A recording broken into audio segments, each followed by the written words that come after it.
ये चिनाब ब्रिज का जो अभी कंप्लीट हुआ है, तो उसी के बारे में हम लोग देखेंगे। चिनाब ब्रिज ब्रिज ये, और इस रेलवे लाइन को, ये देखिए, ये हो गया आपका जम्मू एंड कश्मीर हो गया, मान लीजिए ये श्रीनगर है, ये श्रीनगर हो गया, ये बारामूला हो गया, ठीक। और ये यहाँ से ये उधमपुर, उधमपुर या कटरा, उधमपुर से कटरा बारामूला, ये रेलवे लिंक जोड़ा गया है।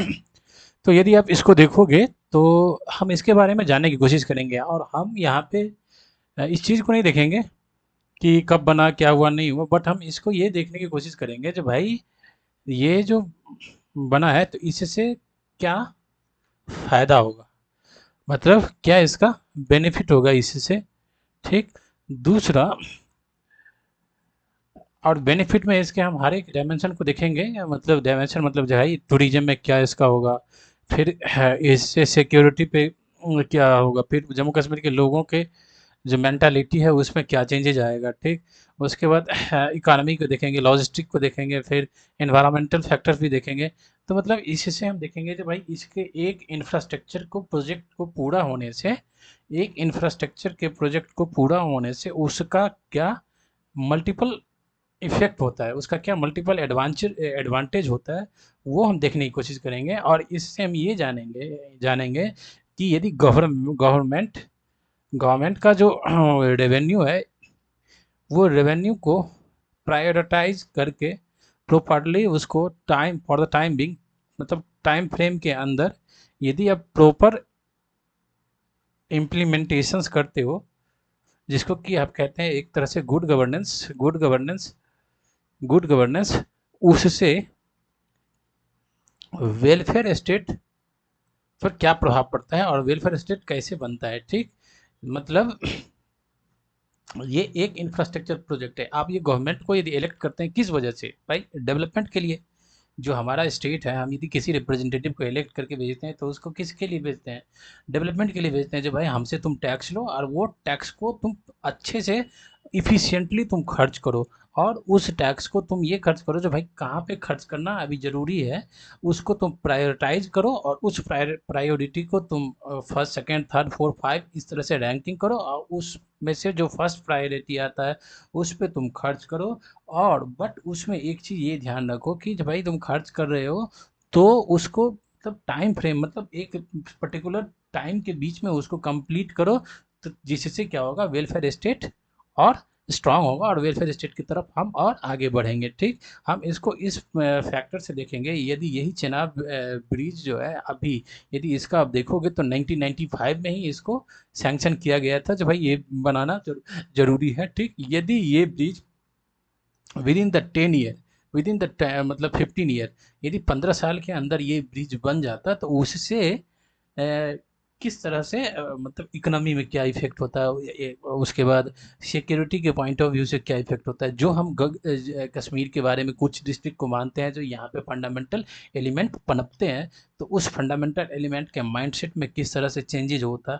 जो एक कहते हैं कि माइंड वॉश किया जाता है, ओवरग्राउंड वर्कर के बारे में सुनते हैं, जो टेररिस्ट या टेररिज्म को या इसको जो ओवरग्राउंड वर्कर जो हेल्प करते हैं, तो वो ओवरग्राउंड वर्कर के माइंडसेट पे किस तरह से इफेक्ट पड़ता है। यदि हम उसको प्रॉपर अपॉर्चुनिटी देंगे, उसको यदि हम मेनलैंड इंडिया से पूरी तरीके से इंटीग्रेट करेंगे, स्पीडली इंटीग्रेट करेंगे, तो उससे सिक्योरिटी पे क्या इफेक्ट हो सकता है। जैसे कि कहते हैं कि जो भाई जहाँ पे इंसर्जेंसी होता है या कोई सिक्योरिटी का प्रॉब्लम है, तो वहाँ पे दो तरीके से पावर का अप्लाई किया जाता है। एक होता है हार्ड पावर, एक होता है सॉफ्ट पावर। हार्ड पावर में क्या करते हैं आप, डायरेक्ट काउंटर इंसर्जेंसी का जो भी आपका प्रोग्राम होता है उसको लॉन्च करते हैं, जिसमें कि मिलिट्री का एक्टिविटी होता है, और जो भी टेररिस्ट होता है उसको आप न्यूट्रलाइज करते हैं, ठीक। उसके साथ साथ आपका सॉफ्ट पावर का यूज़ करते हैं, सॉफ्ट प्रोग्राम चलते हैं जिसमें कि आप ह्यूमन डेवलपमेंट पे फोकस करते हैं। जैसे कि वहाँ का इंफ्रास्ट्रक्चर को, जैसे कि वहाँ के एजुकेशन को आप स्ट्रॉन्ग करते हैं, वहाँ पे स्किल्ड एजुकेशन लेके आते हैं और लोगों को इंगेज करते हैं। फिर हेल्थ फैसिलिटी को आप स्ट्रॉन्ग करते हैं, जिससे कि लोगों को मतलब बेटर फैसिलिटी मिले। फिर जो लोकल इंफ्रास्ट्रक्चर होता है, जैसे कि रोड हो गया, जैसे कि वाटर कनेक्शन हो गया, जैसे कि मतलब बिजली हो गया, इस सब तरीके चीज़, सब जो बेसिक इंफ्रास्ट्रक्चर होता है उसको क्या करते हैं, अच्छे बनाते हैं। उसके बाद इस इंफ्रास्ट्रक्चर को जब अच्छे बनाते हैं तो उससे क्या होता है कि लोगों के अंदर जो एक एलिनेशंस आता है, जो एक कटा हुआ महसूस करते हैं, वो नहीं होता है। वो क्या करते हैं, फिर वो मेनलैंड से जुड़ते रहते हैं, और उससे क्या होता है, जो उनकी साइकोलॉजिकल ओवरग्राउंड वर्कर जो होते हैं, वो दो तरीके के होते हैं। एक होते हैं जो कि भाई जो फुल्ली तरीके से मतलब आइडियोलॉजिकली, जिसके कि माइंडसेट को आप नहीं चेंज कर सकते हैं, जैसे कि वो प्रो पाकिस्तान में उसका माइंडसेट हो गया रहता है, जिसको जिसको कह सकते हैं कि आप उसके माइंडसेट को बदल नहीं सकते, क्योंकि उस वो दिमाग में पहले से सोच रखे हैं जो मेरा माई बाप वही है, उसको छोड़ दीजिए। जो लेकिन एक 50% वाले कैटेगरी में आते हैं, जो जिस जो इस डायलेमा में रहते हैं कि भाई पाकिस्तानी हमारा अपना है या इंडियन हमारा अपना है, हम उधर जाएं कि उधर जाएं, इस डायलेमा में जो रहता है, उसे उसको आप अपनी तरफ अट्रैक्ट कर सकते हैं। कैसे? अपने सॉफ्ट पावर को यूज करके। तो इस एक्टिविटी से क्या होता है, जो आवर ग्राउंड ग्राउंड वर्कर्स जो होते हैं, जो टेररिस्ट या टेररिज्म की एक्टिविटी करने के लिए जो आता है, उसको कि एक हाइड आउट का मतलब उसको पूरे फैसिलिटी देते हैं, उसके पूरे इंफ्रास्ट्रक्चर देते हैं, उसको लॉजिस्टिक सप्लाई करते हैं, जैसे कि खाना हो गया, जैसे कि आर्म्स हो गया, जैसे कि छुपने की जगह हो गया, जैसे कि रहने की जगह हो गया, जैसे कि उसको लोकल लोकेशन बताते हैं, कहाँ लोकेशन पे कितना मतलब स्ट्रेंथ है, क्या कितने टूरिज्म है, किस जगह पे आप अटैक करोगे तो एक सीवियर पेन आप दे सकते हो मेनलैंड इंडियन को, इंडिया को। तो इस तरह के जो लोकल इनपुट्स होता है वो ओवरग्राउंड वर्कर देते हैं। तो इस ओवरग्राउंड वर्कर को आप इस अपने सॉफ्ट पावर के थ्रू उसको क्या कर सकते हैं, वहाँ से खींचकर अपने तरफ अट्रैक्ट कर सकते हैं। देखिए, दो कॉन्सेप्ट होता है, एक होता है फ्रंटियर। जो फ्रंटियर स्टेट होता है ना इंडिया के अंदर, जो किसी भी कंट्री का जो फ्रंटियर स्टेट होता है, ये देखिए, जो आपका ये एक नॉर्थ ईस्ट ये हो गया ना, जम्मू एंड कश्मीर, ये एक फ्रंटियर स्टेट है। तो फ्रंटियर स्टेट में एक प्रॉब्लम ये होता है कि आपके ये मेनलैंड इंडिया है, तो उससे इसका डिस्टेंस बढ़ जाता है, और जो यहाँ का जो ये है, इससे इसका डिस्टेंस कम होता है। तो कल्चरली जो होते हैं ना, वो कल्चरली जो होते हैं ना ये लोग, ये थोड़ा सा इसके नज़दीक महसूस करते हैं। जनरेशन फर्स्ट सेकंड जनरेशन में ये इसके तरफ नज़दीक महसूस करते हैं, और इधर थोड़ा सा इनको डिस्टेंस दिखता है, कल्चरली पॉइंट ऑफ व्यू से बात कर रहे हैं तो। ठीक। तो यही होता है फ्रंटियर स्टेट। तो फ्रंटियर स्टेट में ना थोड़ा सा एक अलगाव वाली भावना होती है, एक अलगाव वाली इमोशंस होती है। तो इसको कम करने के लिए आपको क्या करना पड़ता है ना, तो इसको आप सॉफ्ट सॉफ्ट स्ट्रैटेजी को यूज करके इसको अपने तरफ खींचना पड़ता है, जिसमें कि ये जो इंफ्रास्ट्रक्चर प्रोजेक्ट होता है वो बहुत ज़रूरी होता है। इंफ्रास्ट्रक्चर प्रोजेक्ट बहुत ज़रूरी होता है। जब यहाँ से रोड रेल का बेटर कनेक्टिविटी होगा, तभी तो ये इसके तरफ आने की आएंगे, तब यहाँ के कल्चर में अपने आप को ढूंढेंगे, अपने आप को मतलब एक पार्ट महसूस करेंगे जब यहाँ आएंगे तब। ठीक है। अब जैसे कि ये एक चेनाब ब्रिज स्टार्ट हुआ है, तो क्या मतलब न्यूज़ में ही देख रहे थे, जो एक एक एक बुजुर्ग बोल रहे थे कि जो भाई मैं अपनी ज़िंदगी में पहली बार ट्रेन पे बैठा हूँ। तो इस तरह का जो एक चीज़ है, मतलब बात है ना, तो उससे होता क्या है कि वो अपने आप को मेनलैंड, इसका मतलब क्या हुआ, ट्रेन से नहीं बैठे, इसका मतलब क्या हुआ, इससे बाहर नहीं निकल पाए। यदि इसको बेटर कनेक्टिविटी इधर रहेगा तो ये बाहर निकल के इधर आ सकते हैं, तो यहाँ से वो एक जुड़ा हुआ महसूस करेंगे। तो फिर क्या होगा, यहाँ का इनका कनेक्शन धीरे धीरे जनरेशन टू जनरेशन खत्म होता जाएगा। ठीक। तो हम इसको इस पर्सपेक्टिव में देखने की कोशिश करेंगे। ठीक। अब देखिए, जो चिनाब ब्रिज है, चेनाब ब्रिज है, ये कितना किलोमीटर का है, वो जो मुझे एग्जैक्ट नहीं पता है फैक्ट क्या है, लेकिन इसमें जो कॉस्ट खर्चा हुआ है लगभग 45,000 करोड़, 55,000 करोड़ खर्चा हुआ। देखिए 1995 में इसका सैंक्शन किया गया था, फिर उसको नेशनल प्रोजेक्ट का मतलब स्टेटस मिला, उसके बाद अभी जाके 2025 में ये कंप्लीट हुआ। यदि आप टोटल टाइम देखोगे तो कितना होगा, 30 ईयर हो गया, 30 ईयर हो गया। ठीक। अब ये एक जस्ट आप एज्यूम करो कि ये 30 ईयर है, यदि इसको आप 15 ईयर में कंप्लीट किए रहते हैं। ठीक। अब इसमें क्या वजह है, नहीं वजह है नहीं किए, तो इस 15 ईयर में ये कंप्लीट करते तो इसका क्या इफेक्ट होता, इसका क्या इफेक्ट होता, और 30 ईयर में किए हैं तो इसका क्या इफेक्ट होगा। ठीक। दोनों में अंतर आएगा ना। ठीक। अब जैसे कि देखो, यहाँ से जो ये जो आता है, जिस जहाँ से ये बना है, यहाँ से यदि बस से लोग आते थे इधर, तो इनको सुनते हैं मतलब 4 घंटा लगता था, 4 आवर लगता था, और 500 रुपये खर्च होता था। ठीक। 500 रुपये खर्च होता था, लेकिन ये ब्रिज ये रेल लिंक बन जाने से क्या हो गया कि इसको 10 से 15 रुपये या 20 रुपये में ये यहाँ पे आधे घंटे में आ जाएंगे, अब इसी से मान के चलो कहाँ 500 रुपये कहाँ हुआ। तो इकोनॉमिक इफेक्ट इससे क्या हो सकता है, ठीक। यदि ये 30 साल लगा, यदि 10-15 साल में ये कम्पीट हो गया रहता 2016 से पहले, 2016 के बाद थोड़ा सा इंसर्जेंसी बहुत बढ़ गया बुरहान वानी के बाद से, यदि ये कम्पीट हुआ रहता तो उसका क्या इफेक्ट होता है। देखिए आप एक एक्शन लेते हैं उसका मल्टीपल इफेक्ट होता है, ठीक। अब हम डिटेल्स में देखेंगे। अब देखिए, अब इस रेल लिंक से चेनाब ब्रिज और इस रेल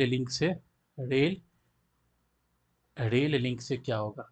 देखिए अब मान लीजिए एक ये पॉइंट है, एक ये पॉइंट है, ठीक।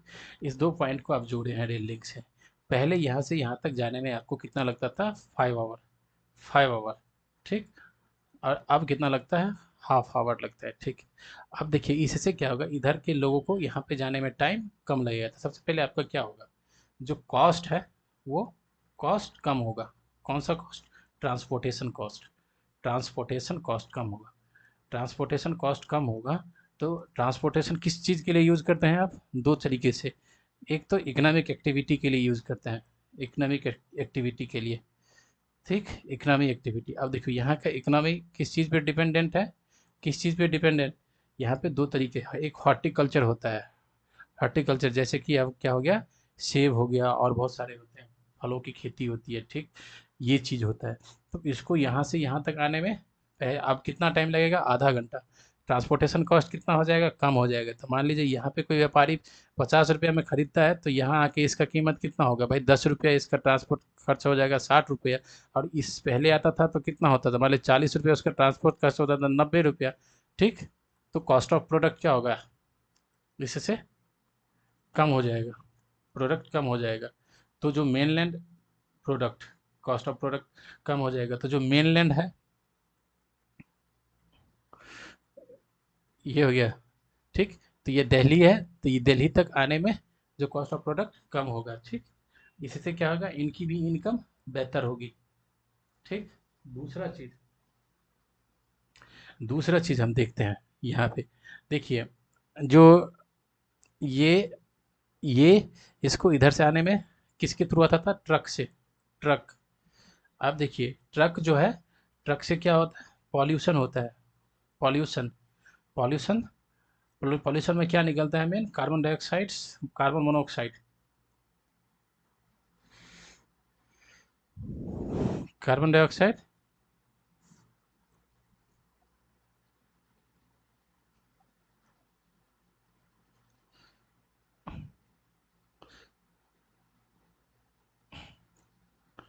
कार्बन मोनोऑक्साइड, छोड़िए अभी ये चल नहीं रहा, कार्बन कार्बन डाइऑक्साइड और कार्बन मोनोऑक्साइड, समझ गए। अब ये कार्बन डाइऑक्साइड और कार्बन मोनोऑक्साइड जब ये इसका जब निकलेगा उससे, तो उसका इफेक्ट क्या होगा, उससे क्या होगा कि आपका जो माउंटेन रीजन है उसमें क्या होता है, ग्लेशियर होता है। ग्लेशियर जो होता है, उस ग्लेशियर में एक एल्बिडो इफेक्ट होता है। एल्बिडो इफेक्ट क्या होता है कि भाई जब सनलाइट आता है ना, तो सनलाइट को वो क्या रिफ्लेक्ट कर देता है, सनलाइट को वो एब्जॉर्ब नहीं करता है, जिससे क्या होता है ना, जो जो वहाँ का जो बर्फ होता है, वो जो बर्फ होता है वो क्या करता है, वो अपने एक स्टेबल स्टेज में रहता है, वो पिघलता नहीं है, वो मेल्ट नहीं करता है। लेकिन जैसे ही पॉल्यूशन ज़्यादा होगा, जैसे ज़्यादा ट्रांसपोर्टेशन एक्टिविटी होगा माउंटेन एरिया में, तो उससे पॉल्यूशन होता है, जिसमें कि कार्बन डाइऑक्साइड, पार्टिकुलर मैटर्स, ये सब का ये जब इमिशंस होगा वहाँ से, तो वो जाके जब माउंटेन एरिया में, जब माउंटेन में जहाँ पे आइस है वहाँ पे जाके, उसमें जाके जब वो सेटल हो जाता है, तो वो एल्बिडो को कम कर देगा। तो उससे क्या होगा कि जो बर्फ जो है पिघलता है, बर्फ पिघलता है, उससे क्या होता है कि फिर बाढ़ आने का एक प्रॉब्लम होता है। तो यदि आपका ट्रांसपोर्टेशन यहाँ पे थोड़ा सा कम हो जाएगा, बिकॉज ऑफ इसके थ्रू रेल का लिंक आपने डेवलप कर लिया, तो उससे क्या होगा कि एक तो आपका कॉस्ट बचा, दूसरे क्या होगा, इसका इन्वायरमेंटल एक पॉजिटिव स्टेप हुआ। तीसरा क्या होगा, आपको जो कार्बन डाइऑक्साइड का इमिशंस होता है उसमें एक कम होगा, तो आपको आईएनडीसी को, आईएनडीसी जो होता है वो आप फुलफिल कर सकते हैं। थर्ड थर्ड क्या कर सकते हैं, जो टूरिज्म है, टूरिज्म आपका बूस्ट होगा, क्योंकि जो इधर के थ्रू या इस रूट्स के थ्रू जाते थे जिसमें कि रोड के थ्रू जाते थे जिसमें कि कंजेशन होता था, तो लोग भी मतलब एग्जॉस्टिव हो जाते थे। तो ये रेलवे लिंक डेवलप हो जाने से क्या होगा, आपका टूरिज्म थोड़ा सा बहुत अच्छा बूस्ट होगा, ठीक। इसके बाद और क्या देख सकते हैं यहाँ पे, और जो आपका इन्वेस्टर है वो जम्मू एंड कश्मीर में इन्वेस्टर भी जाएगा, क्योंकि बेटर इंफ्रास्ट्रक्चर डेवलप होगा तो इन्वेस्टर भी वहाँ पे जाएगा। तीसरा क्या होगा, जो मेनलैंड से आपके एरिया में कोई गुड्स जाता था तो उसकी कीमत बहुत ज़्यादा हो जाती थी बिकॉज ऑफ ट्रांसपोर्टेशन कॉस्ट। लेकिन अब क्या हो सकता है कि जब ये रेल लिंक डेवलप हो गया तो यहाँ से ट्रांसपोर्टेशन कॉस्ट कम हो जाएगा, रेलवे के थ्रू जाएगा, तो आपके यहाँ भी जो मेनलैंड का गुड्स है, मेनलैंड इंडिया का गुड्स है, वो सस्ता होगा। मान जस्ट एज फॉर एग्जाम्पल, हम एक आप बता रहे हैं जैसे कि केदारनाथ है, यदि आप मतलब जो प्लेन एरिया है वहाँ पे जाते हैं, एक पानी की बोतल लेते हैं तो 15 रुपये में मिलता है, लेकिन जब आप केदारनाथ ऊपर माउंटेन में जाते हैं तो वो वही पानी का बोतल कितना 100 रुपये मिलता है। क्यों, क्या रीजन है, बिकॉज ऑफ क्या रीजन है, because of transportation cost. Transportation cost मतलब क्या, वहाँ पे लोग ही ले जाता है तो उतना लेबर खर्च करता है, उतना एनर्जी खर्च करता है, तो इस वजह से वो उसका कॉस्ट बढ़ जाता है। मान लीजिए आप कोई ऐसा टेक्नोलॉजी डेवलप किए जिसके थ्रू बहुत ईजिली नीचे से ऊपर तक पानी पहुँच जाएगा, उससे क्या होगा कि आपको जो 10 रुपये का पानी है मैक्सिमम 20 रुपये में मिलेगा, 30 रुपये में मिलेगा, ठीक। तो जस्ट एज फॉर एग्जाम्पल बता रहे हैं, तो उसी तरीके से इसको डेवलप होने से आपके मेन लैंड से जो गुड्स जम्मू एंड कश्मीर में जाएगा वो सस्ता होगा, तो वहाँ पे भी थोड़ी सी कीमत कम होगी। समझ गए। चौथा चीज़ क्या है कि यदि जम्मू एंड कश्मीर के अंदर इस तरह से इंफ्रास्ट्रक्चर अलग अलग, मतलब एक वर्ल्ड क्लास का इंफ्रास्ट्रक्चर आप डेवलप करोगे, तो जो आपका जैसे कि पीओके है, पीओके के लोगों में क्या होगा ना, एक एक ये एक इमोशन डेवलप होगा, जैसे भाई वो बगल वाला है, अपना ही है, लेकिन वो कितना आगे बढ़ रहा है और हम लोग पीछे रह गए, अपना ही भाई है हम पीछे रह रहे हैं। तो उनमें एक आपके तरफ आने का एक इच्छा और स्ट्रांग होती जाएगी, ठीक। जैसे कि मैं आपको एक एग्जांपल देने की कोशिश करूंगा, जब यूनिफिकेशन ऑफ जर्मनी हो रहा था तो बिस्मार्क के टाइम में क्या हुआ, तो उसने क्या किया कि जो प्रशा था, ठीक, प्रशा, जो स्टेट जर्मनी जो थे ना पहले बहुत सारे टुकड़ों में बटे हुए थे, 200 से बहुत ज़्यादा टुकड़ों में था, तो जिसका एक स्टेट जो था वो प्रशा, मतलब प्रशा था, ठीक। उसमें इतना डेवलपमेंट किया वहाँ का जो किंग था, इतना डेवलपमेंट किया, जो बाकी जितने भी थे ना वो सब देखने के लिए आते थे, जो भाई ये देखो यहाँ पे तो दूध घी की नदियाँ बह रही है, यदि हम इसके साथ, तब वहाँ का जो किंग होता था वो कहता था तो कोई नहीं, तुम भी आ जाओ हमारे साथ आ जाओ, तुम्हारे इधर भी ऐसे ही डेवलपमेंट कर देंगे, ठीक। तो फिर धीरे धीरे यूनिफिकेशन ऑफ जर्मनी हुआ था। उसी तरीके से यदि आप इस एरिया को, जो आपका इंडियन का जो वाला कश्मीर है, उस पार्ट को यदि आप और यहाँ पे डेवलपमेंट करते हैं, तो जो आपका पीओके वाले पार्ट में जो लोग हैं वो भी देखेगा और उसको भी मन में होगा जब भाई हम भी यदि मेनलैंड इंडिया से आप कनेक्ट हो जाएंगे तो हमारा भी यही इसी तरीके से डेवलपमेंट होगा। तो ये एक positive step security point of view से आप इसको देख सकते हैं, ठीक। पांचवा क्या होगा, जो आपके मेन कश्मीर के जो लोग हैं उसकी कनेक्टिविटी मेनलैंड से बढ़ेगा।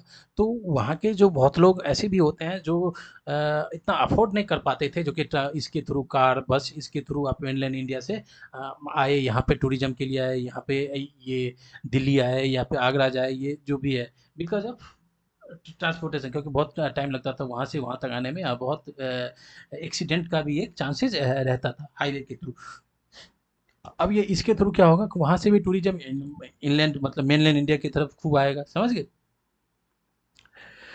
तो और इससे क्या होगा कि वहाँ का जो स्किल्ड वर्कर है उसका भी फ्लो होगा इंडिया के में इधर की तरफ, मेनलैंड की तरफ। उसके बाद क्या हो सकता है कि जो वहाँ का जो कोई स्पेसिफिक गुड्स है, मान लीजिए कि जम्मू एंड कश्मीर का, श्रीनगर का कोई गुड्स है, ठीक, कोई प्रोडक्ट है, उसको यदि चाहेगा जम्मू में बेचना, जो कि पेरिसेबल है, जम्मू में बेचना चाहेगा तो तुरंत वो चढ़ेगा वहाँ पे ट्रेन के थ्रू, इधर आ जाएगा, यहाँ पे बेचेगा, मेनलैंड में आके बेचेगा, फिर दिन भर बेचेगा, रात में चला जाएगा, ठीक।